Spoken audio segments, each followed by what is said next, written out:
book is three stories taking three German perspectives on the Third Reich and World War II. One of them is lives through the Third Reich.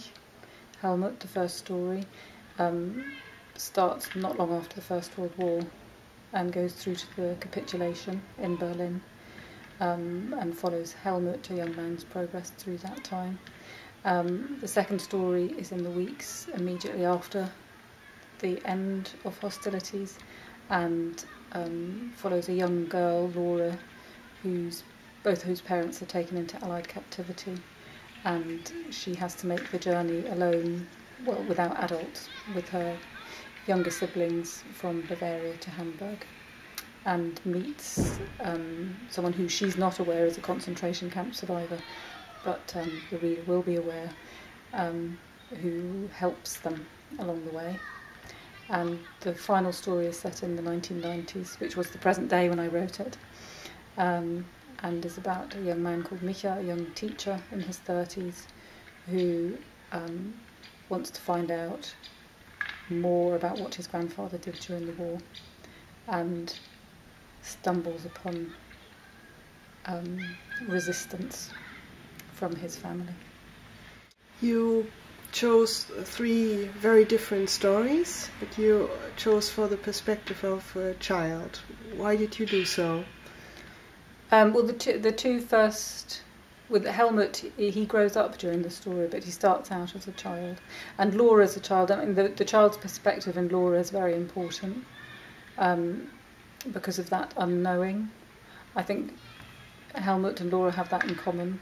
Helmut is a photographer, or he becomes a photographer's assistant, and photographs Berlin during the Third Reich and all the changes in the city. And he looks without seeing. He's always behind his lens, so he photographs people being transported out of the city but doesn't really understand what's happening, or he has the camera in between himself and his understanding. And Laura is... The children are very much in the present, and Laura is very much concerned with her own survival and the survival of her siblings, and Thomas, the concentration camp survivor, starts to puncture that perspective, and she's not able to just be in the present anymore. She has to be thinking wider beyond herself, to her parents, to the wider nation, and what might have been done in her name. How do you see the film? I think the film is a very good film. It's very good, and the main performance is outstanding. I mean, all the performances are outstanding. Kate Shortland, the director, did wonderful work with these children who are not actors. You know, you really absolutely believe that they are a little family, and that's down to this incredibly intimate crew that she got together in this. You know, she just did a wonderful job with the children, and particularly with Saskia Rosendahl, who plays Laura. But she's a different Laura from my Laura. She's older. My Laura was 11, 12, and Saskia's Laura, or Laura in the film, is 16. And those are very different ages. And of course she's on, so the relationship between the Thomas, the concentration camp survivor, and the children in my version of the story in the book is much more of a brother-sister. They latch on to him as an older brother and a protector, and he also gets something from that as a kind of reciprocal sibling relationship that starts happening between them. Whereas in the film, it's much more about Laura and Thomas, and there's a sexuality between them. What is it that you have with the German, or the German part of the big wars? My mother is German, so I grew up.